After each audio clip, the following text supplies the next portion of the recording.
Guys মোৰ অন্য এটা ভিডিঅ'লৈ আপোনালোকক স্বাগতম জনাইছোঁ। কালি সৰস্বতী সকলোৰে ভালে ভালে গ'ল। তো আজি ভাবিছোঁ মই সাহিত্য সভাত যাম, পাঠশালা সাহিত্য সভাত যাম বুলি ভাবিছোঁ। বাবু মোৰ লগত আহিছে আৰু এতিয়া আমি যাবৰ কাৰণে যাই আছোঁ।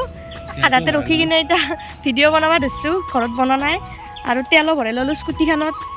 এতিয়া ভাবিছোঁ আৰু ইটাৰ পৰাই ষ্টাৰ্ট কৰোঁ আৰু আপোনালোকক মই আৰু মাজতে আৰু একো নেদেখাওঁ আৰু যাই থকা ভিডিঅ' ইমান তাতে যাই কিনে দেখাই আছোঁ, আপোনালোকে চাই থাকিব আৰু দিয়ক।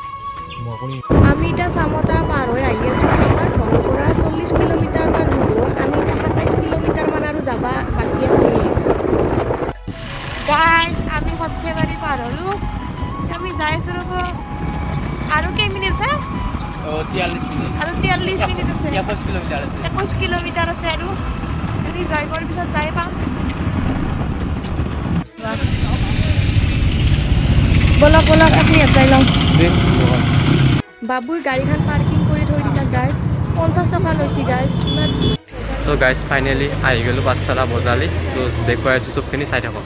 ইয়াতে অসম সাহিত্য সভাৰ হয় গাইছে। এইফালে এই বোম এৰিয়া এটা ইয়াতে পথাৰ আছিল, ইয়াতে মাটি চাটি দি কিনে এইখিনি কৰি লৈছে বুলি। আগতে পথাৰ আছিল, ইয়াতে ব্লক পাৰি কিনে ৰাস্তা কৰি দিছে গাইজ। দুনিয়াৰ মানুহ দেখছি কিজানি, আৰু এই চাইডত এনেকৈ নেট দি দিছে, এইলা তলত পথাৰ। আৰু গাইজ পুৰাণ যোনমাখান সাহিত্য সভাৰ সভাপতি আছিল ইয়াতে চাইডত দেৰিকৈ থৈ দিছে। এইলা পুৰাণ মাখান এনেকৈ পোষ্টাৰ মাৰি থৈ দিছে। আৰু গাইজ এখন সাহিত্য সভাৰ মেইন গেট, দুটা এশিঙীয়া খৰগৈ বুজোৱাৰ দৰে এনেকৈ বনাই দিছে। এটা সৰুকৈ আৰু এটা ডাঙৰকৈ এশিঙীয়া গড় দেখিছে চাগে। আৰু গাইজ মানুহ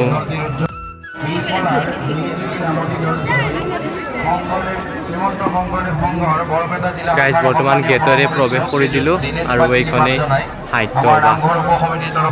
গাইজ বহুত ডাঙৰ এৰিয়া, যিমান ডাঙৰ বুলি ভাবিছে ইয়াতছেও বহুত ডাঙৰ। আৰু গাইজ পদ্মনাথ গোহাঁই বৰুৱা এইটো প্ৰথম সাহিত্য সভাৰ সভাপতি আছিল, আৰু এইবাৰো সাহিত্য সভাৰ সভাপতি হয় বসন্ত কুমাৰ গোস্বামী। গাইজ বহুত ডাঙৰ এৰিয়া, আপোনালোকক কিমান দেখাম। এইফালে নামঘৰ আছে, এই বহুত ডাঙৰ এৰিয়া মুঠতে এইটো। কিমান চাব, ইমান দেখাব পাৰিবা নহয়, তথাপিও যিখিনি পাৰোঁ দেখাম। চশমা জৰা আনিব নহ'ল, বাবু জৰা আনিছে, সি পিন্ধি ল'লাক। মোৰ চশমা জৰা আনিব নহ'ল, ইমান ৰ'দ দিছে। তো পথাৰৰ মাছ নাই কাৰণে মস্ত ৰ'দ দিছে। আৰু আহোঁতে চুৱেটাৰটো এটা পিন্ধিছিলোঁ গৰমত একদম সিজাই দিছে। পাপাও খুলি কিনে হাতত লৈ আছোঁ এতিয়া। বস্তু বনাইছে কিন্তু গাইজ, বাটৰ কবিতাৰ গাঁৱলৈ ফটো উঠিবৰ কাৰণে একদম মজা কৰি তুলিছে একদম। গাইজ এইখনে প্ৰথম সাহিত্য সভা যোনখন মই প্ৰথম চাবলৈ আহিছোঁ।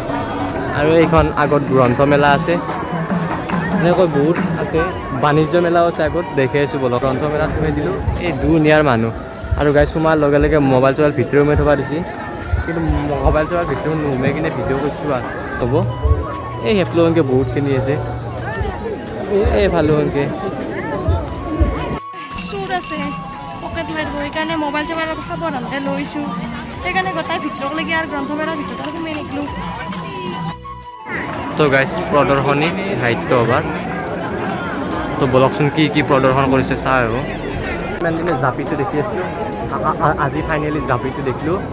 চবৰে ভিডিঅ'ত দেখি আছিলোঁ মস্ত ধুমালা জাপি বুলি, সেইটোৱে ধৰক জাপিটো।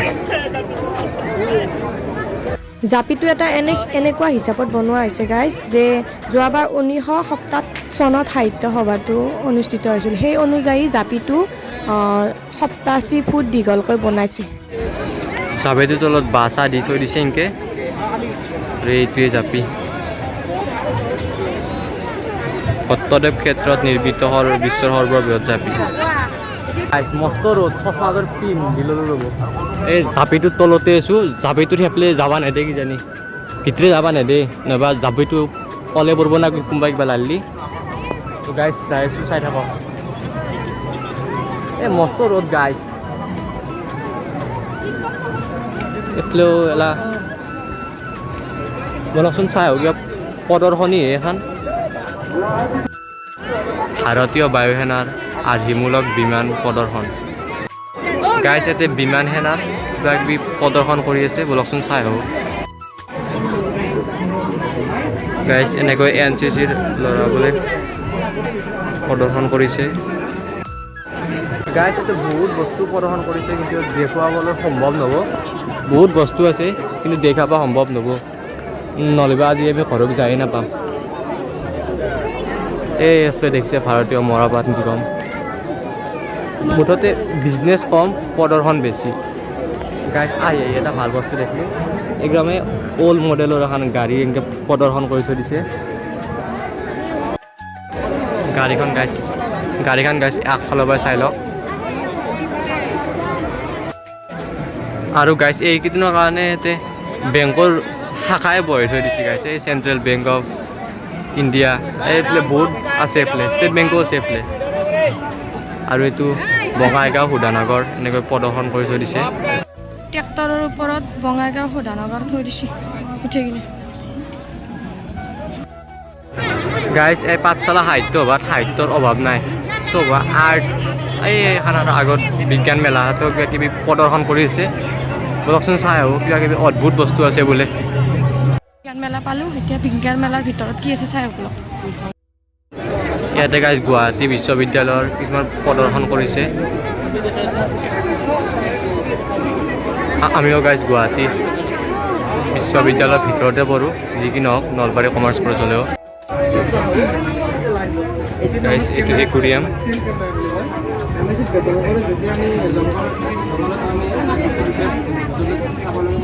গণনা কৰিব লাগে। এইটো আমি এনেকৈ লগাই দিওঁ ৰাস্তাৰ কাষত, আগেৰে যেতিয়া যিকোনো জন্তু যায় অট'মেটিক ভিডিঅ' তুলি লয়। ডিটেকশ্যনৰ ফালৰ পৰা চেঞ্চাৰ চিষ্টেম। এই গাইছ অনুবীক্ষণ যন্ত্ৰতে কিবা কিবি দেখুৱাই আছে, কিন্তু বহুত লম্বা লাইন, চাব নোৱাৰিম।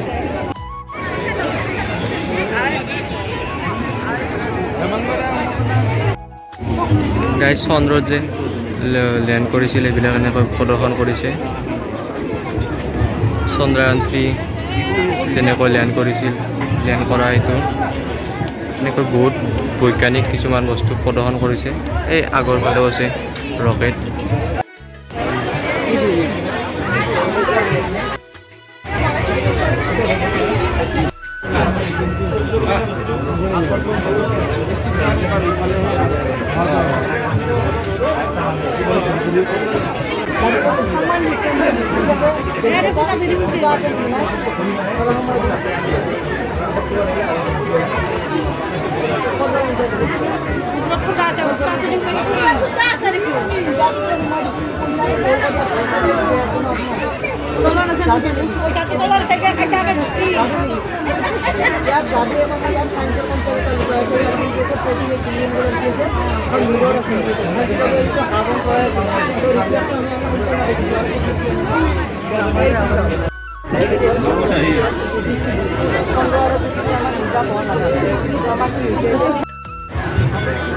গাইছ ইয়াতে মহাকাশৰ কিছুমান বস্তু দেখুওৱা হৈছে, কিন্তু বহুত মানুহ ভিৰ, কেনেকৈ যাওঁ।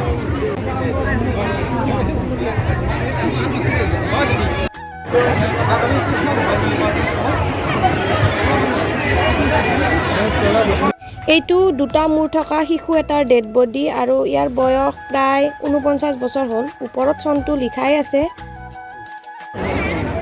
চিৰ চেনেহী মোৰ ভাষা জাননী। গাইছ এইটো চাংঘৰে সন্মুখত মোৰ, কিন্তু বহুত লম্বা লাইন আছে, যাব নোৱাৰোঁ। পাঁচটাকৈ উঠা দিছে একবাৰত। আৰু চাব লগা নাইয়ে, এতিয়া যাওঁৱে ঘৰত। ইমান গৰম দিছে, আৰু মানুহ দেখছি না না আপোনালোকে, ইমান ভিৰ। তাৰে মাজত সোমাই কিনে নৰি দিয়ক, গৰমত সিজাই দিছে গোটেই একদম। ঘৰত তথাপিতো গোটেইখিনি চাইছোঁৱে, ভালে লাগিল আহি কিনে। এতিয়া আমি লাহে লাহে যামেই আৰু কিবা খাই কিনে।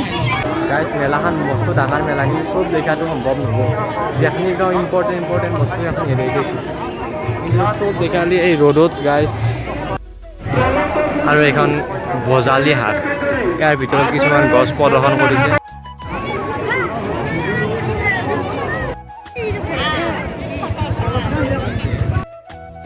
আৰু গাইছ এইফালে চবখিনি খাদ্যৰে দোকান, এইবিলাক চব খাদ্যৰে দোকান।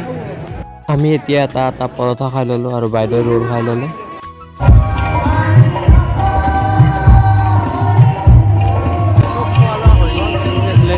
ফাংচন চলি আছে কিবা। গৰম দিছে তাতে আৰু বেছি সময় থাকিব নোৱাৰি, বিৰাট গৰম লাগছি আৰু মস্ত ৰ'দ, তাতে পথৰত মাছ নাই সেইকাৰণে মস্ত ৰ'দ।